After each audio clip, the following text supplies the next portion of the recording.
সম্মানিত উপস্থিতি, আমি আজকে আপনাদের সামনে মহাগ্রন্থ আল কোরআন এবং হাদিসের আলোকে কোন পদ্ধতিতে যাকাত প্রদান করলে পরে সমাজ থেকে অতি দ্রুত দারিদ্রতা দূর হয়ে যাবে, সমাজ থেকে অতি দ্রুত দারিদ্রতা দূর হয়ে মানুষ স্বাবলম্বী হবে, মানুষের ভিতরে সচ্ছলতা আসবে, সে সম্পর্কে আমি আপনাদের সামনে আলোচনা করব ইনশাআল্লাহ। আল্লাহ রাব্বুল আলামিন মহাগ্রন্থ আল কোরআনে সূরা আল হজের 41 নম্বর আয়াতে বলেছেন, আল্লাযীনা ইম্মাক্কান্নাহুম ফিল আরদি আকামুস সালাতা ওয়া আতুজ যাকাতা ওয়া আমারু বিল মা'রুফ ওয়া নাহাউ আনিল মুনকার। হে দুনিয়ার মানুষ, হে দুনিয়ার মানব সমাজ, তোমাদের মধ্যে যারা রাষ্ট্র ক্ষমতায় যাবে, যারা নেতৃত্ব দেবে সমাজের, যারা রাষ্ট্রের কর্তৃত্ব করবে, তাদের জন্য আমি 4টি কর্মসূচি দিলাম। 1 নম্বর কর্মসূচি হলো আকিমুস সালাতা, নামাজ কায়েম করবে, রাষ্ট্রীয়ভাবে আইন করে নামাজ কায়েম করবে এবং আইন জারি করে দিবে প্রত্যেক মানুষের বাধ্যতামূলক নামাজ আদায় করতে হবে, নামাজ আদায় না করলে শাস্তির ব্যবস্থা থাকবে। 2 নম্বরের কর্মসূচি হলো ওয়াতুজ যাকাত, রাষ্ট্রীয়ভাবে সংঘবদ্ধভাবে যাকাত আদায় করে পরিকল্পিতভাবে গরিবের মাঝে গরিবদের সচ্ছলতা আনয়নের জন্য, দারিদ্রতা দূর করার মানুষে যাকাতের টাকা পরিকল্পিতভাবে দিয়ে মানুষের মধ্য থেকে দারিদ্রতা দূর করতে হবে। এটা হলো 2 নম্বর কর্মসূচি, যারা রাষ্ট্র ক্ষমতায় যাবে কিংবা যারা সমাজের নেতৃত্ব দিবে তাদের উপরে। 3 নম্বর হলো আমারু বিল মা'রুফ, ভালো কাজের আদেশ দেবে আইন করে রাষ্ট্রীয়ভাবে, ওয়া নাহাউ আনিল মুনকার, এবং নিষিদ্ধ কাজ থেকে মানুষদেরকে বিরত রাখবে আইনের মাধ্যমে, বিধিবিধানের মাধ্যমে। এই 4টি কর্মসূচি আল্লাহ রাব্বুল আলামিন রাষ্ট্র পরিচালনার জন্য দান করলেন। এই 4টি কর্মসূচি যদি কোনো রাষ্ট্রপতি কিংবা রাষ্ট্র সরকার যথাযথভাবে পালন করতে পারে, আমার মনে হয় সমাজ থেকে দারিদ্রতা দূর হবে, সমাজ থেকে অশ্লীলতা দূর হবে, সমাজ বিনির্মাণ হয় একটি সুখী সমৃদ্ধশালী রাষ্ট্রে পরিণত হবে।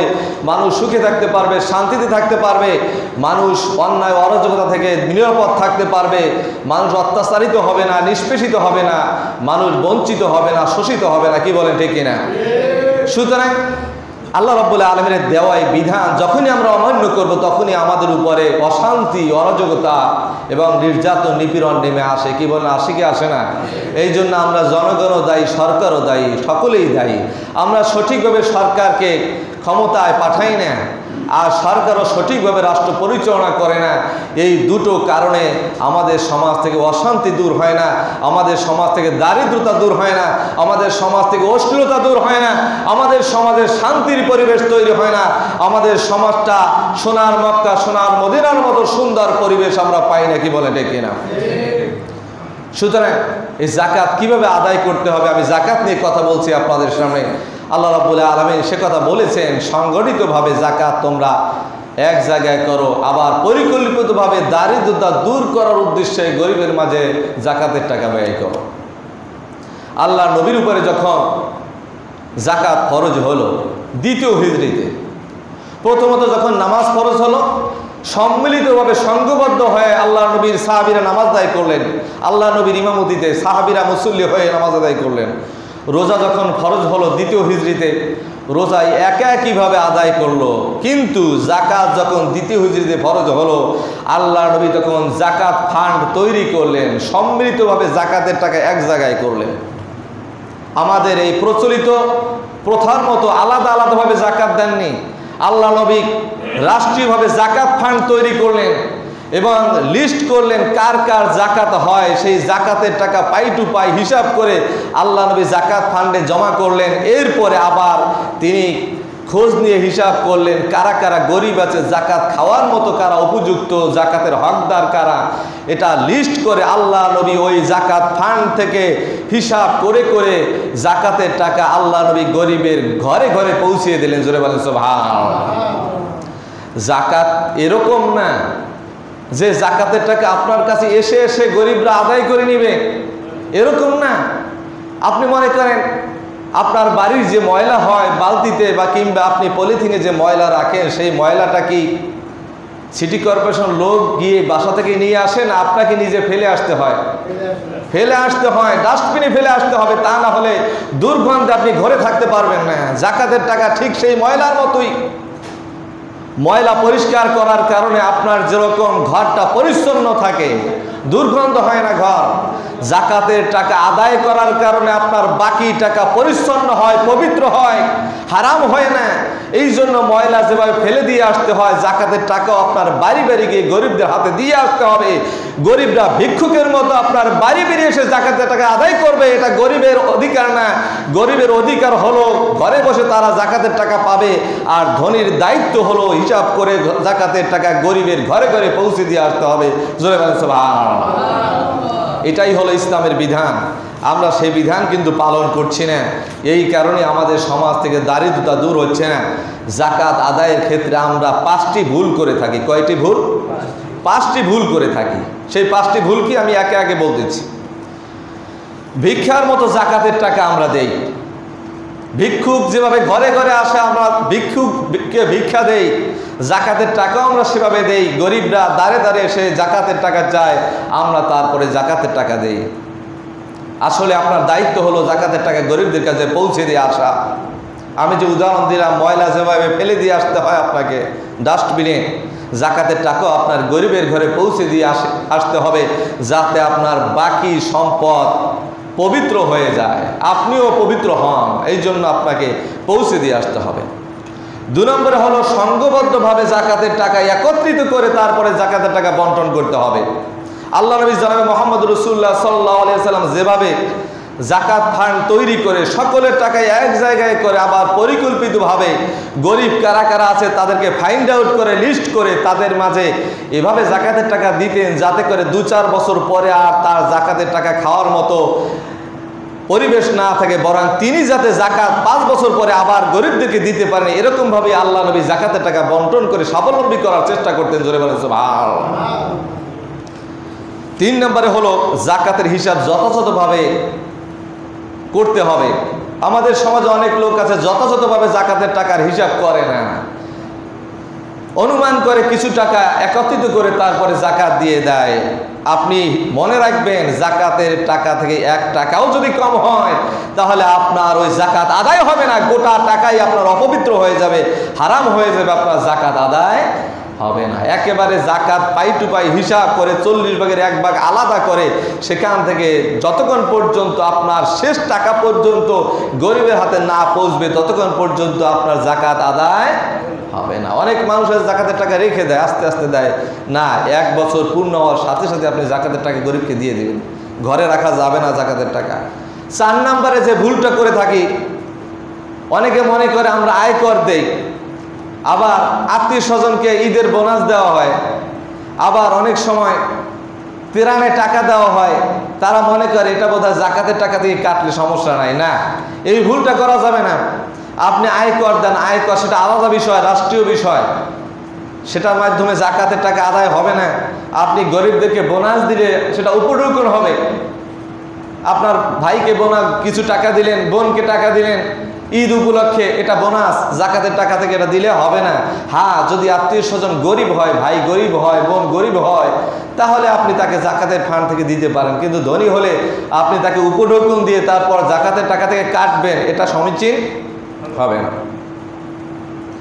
আর তেরানে হিসাবে জাকাতের টাকা দেওয়া যাবে না, কারণ তেরানের টাকা ধনীরাও পায়, গরিবরাও পায়। যখন বন্যা হয় দেশে, বিভিন্ন রকমের সমস্যা হয়, তখন তো গণহারে তেরান দেওয়া হয়, গরিবরাও পায়, ধনীরাও পায়। সুতরাং এই তেরানের ভিতরে আপনারা জাকাতের টাকা দিতে পারবেন না। 5 নম্বরে যে ভুলটা করা হয়, এটা মারাত্মক ভুল, সেটা হলো লোক দেখানো জাকাত দেওয়া। কোনো ইবাদত যদি লোক দেখানো করা হয়, বলেন সেই ইবাদত কবুল হবে? আমাদের সমাজে অনেক মানুষ আছে নির্বাচনে দাঁড়াবে ভোট বেশি পাওয়ার জন্য, মাইকিং করে জাকাতের শাড়ি লুঙ্গি দেওয়ার জন্য, কি বলেন, আছে কি নাই? মাইকিং করে, এরপরে লাইন দিয়ে দাঁড় করানো হয় রৌদ্রের মধ্যে, একটা করে শাড়ি একটা লুঙ্গি দেওয়া হয়, তাও একবার ধুইলে কাম সারা, রং আর থাকে না। সবচেয়ে নিকৃষ্ট কম দামের কাপড়টা দেওয়া হয় জাকাতের কাপড়, জাকাতের লুঙ্গি। এভাবে জাকাত দেওয়া উচিত না। আপনার এমনও হয় জাকাতের লুঙ্গি শাড়ি আনতে গিয়ে পায়ের তলায় পিষ্ট হয়ে অনেক মানুষ নিহত হয়েছে, এরকম ঘটনা ঘটছে না দেশে? এরকম দেওয়া যাবে না। জাকাতের টাকা আপনি পৌঁছে দিয়ে আসবেন গোপনে গোপনে, এটা তো দেখানোর জিনিস না। এই 5টা ভুল কোনো সময় করা যাবে না। যেই 5টি ভুলের কথা আমি আপনাদের সামনে বললাম, জাকাত আদায়ের পদ্ধতি কি, সেটা যেইভাবে জাকাত আদায় করলে দারিদ্রতা দূর হবে সেটা হলো, যেহেতু এই দেশ ইসলামী রাষ্ট্র না, ইসলামী সরকার না, তারা জাকাতের টাকা আদায়ও করে না আর জাকাতের টাকা মানুষের মধ্যে বন্টনও করে না, তারা কর আদায় করে, ট্যাক্স আদায় করে, জাকাত আদায় করে না। সেহেতু একটা পদ্ধতি অবলম্বন করা যায়, যেই পদ্ধতিতে জাকাতের টাকা দিলে সমাজ থেকে কমপক্ষে বেশি না সর্বোচ্চ 5 বছর কিংবা 7 বছরের মধ্যে সমাজ থেকে দারিদ্রতা দূর হবে। সেই পদ্ধতির কথা আমি বলবো। সেই পদ্ধতিতে যদি জাকাতের টাকা দেওয়া হয় তাহলে দারিদ্রতা দূর হবে। সেটা হলো মসজিদ ভিত্তিক বা এলাকা ভিত্তিক যদি জাকাত ফান্ড তৈরি করা হয়। মনে করেন সারা বাংলাদেশে মসজিদের সংখ্যা আছে 2,50,000 আর বাংলাদেশের জনসংখ্যা আছে 16 কোটি। গড়ে প্রতিটি মসজিদে মুসল্লির সংখ্যা হয় 600 মুসল্লি গড়ে।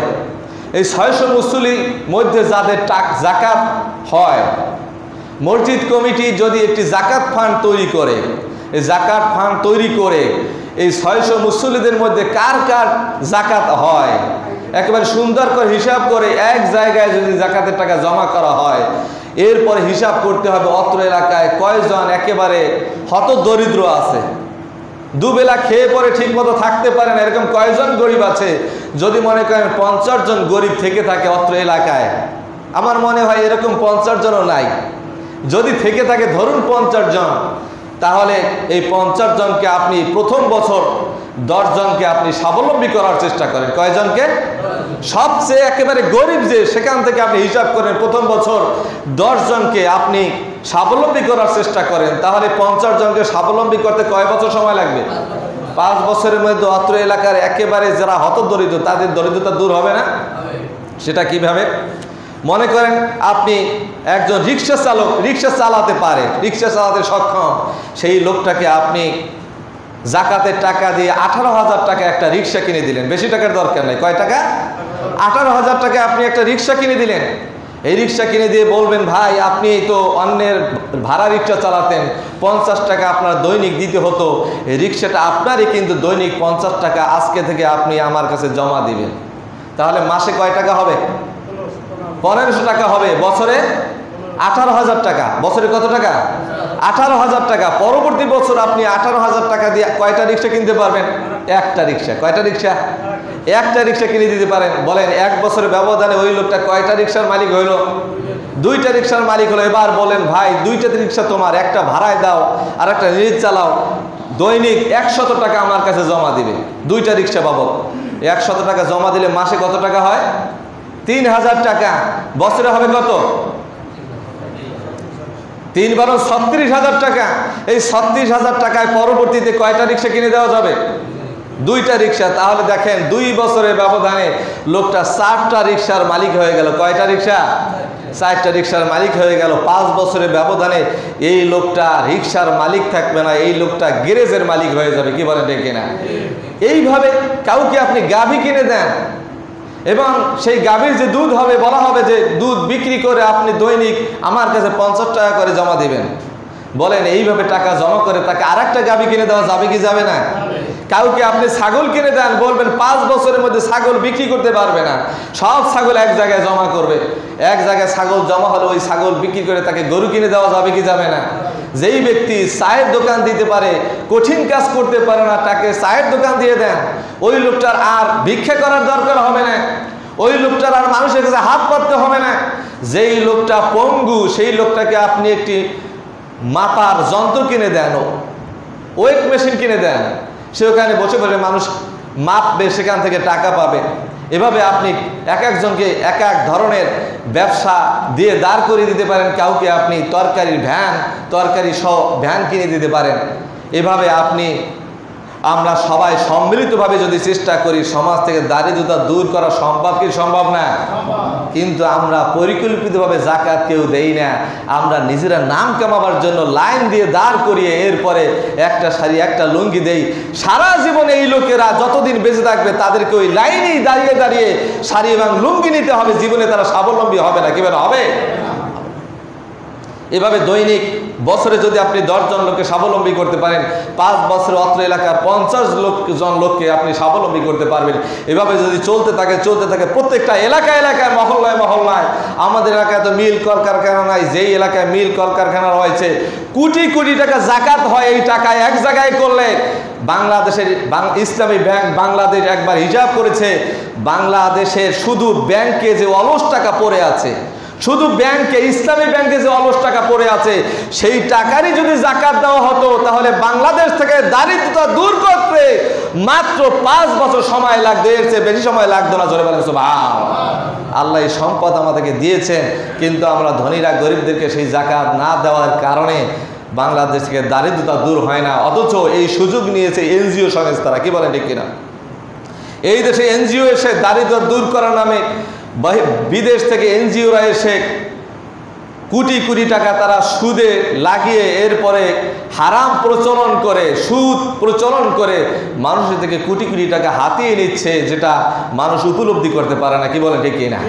আল্লাহ রাব্বুল আলামিন চান জাকাত ভিত্তিক সমাজ ব্যবস্থা উচ্ছেদ করতে চান, সুদ ভিত্তিক সমাজ ব্যবস্থা উচ্ছেদ করতে চান। এই জন্য আল্লাহ বলছেন আহাল্লাল্লাহুল বাইআ ওয়া হাররামার রিবা। আল্লাহ তাআলা সুদকে করেছেন হারাম আর ব্যবসায় করেছেন হালাল। জাকাত ভিত্তিক, জাকাত এবং সুদের মধ্যে অনেক ডিফারেন্স রয়েছে। আল্লাহ রাব্বুল আলামিন সূরা রুমের 39 নম্বর আয়াতে বলেছেন, ওমা আতাইতুম মির রিবাল লিয়ারবু ফি আমওয়ালিন নাস ফালা ইয়ারবু ইনদাল্লাহ ওমা আতাইতুম মিন যাকাতিন তুরিদুনা ওয়াজহাল্লাহ ফাউলাইকা হুমুল মুদঈফুন। আল্লাহ রাব্বুল আলামিন বলছেন, মানুষের ধন সম্পদ বৃদ্ধি পাবে বলে তোমরা যে সুদ দিয়ে থাকো, আল্লাহর দৃষ্টিতে তা সম্পদ বৃদ্ধি করে না। কথাটা বুঝে আসছে? আল্লাহ বলছেন মানুষের সম্পদ বৃদ্ধি পাবে বলে তোমরা যে সুদ দিয়ে থাকো, আল্লাহর দৃষ্টিতে তা সম্পদ বৃদ্ধি করে না। পক্ষান্তরে আল্লাহর সন্তুষ্টি লাভের জন্য তোমরা যে জাকাত দিয়ে থাকো, এই জাকাতই মূলত মানুষের সম্পদ বৃদ্ধি করে দেয়। জোরে বলেন সুবহানাল্লাহ। এই যে জাকাত এবং সুদের মধ্যে বিশাল পার্থক্য। জাকাত আদায় করা ফরজ আর সুদ খাওয়া কি হারাম। দেখেন, একটা করলে সওয়াব আর একটা করলে কি কবিরা গুনাহ। জাকাত আল্লাহ তাআলার নিয়ামত আর সুদ হলো আল্লাহর গজব। জাকাত আল্লাহর পক্ষ থেকে এসেছে আর সুদ এসেছে শয়তানের পক্ষ থেকে, এটা শয়তানের আবিষ্কার। জাকাত ধনীকে আরো ধনী করে, গরিবকে আরো ধনী বানায়, কিন্তু সুদ ধনীকে আরো ধনী করে, গরিবকে আরো গরিব বানায়।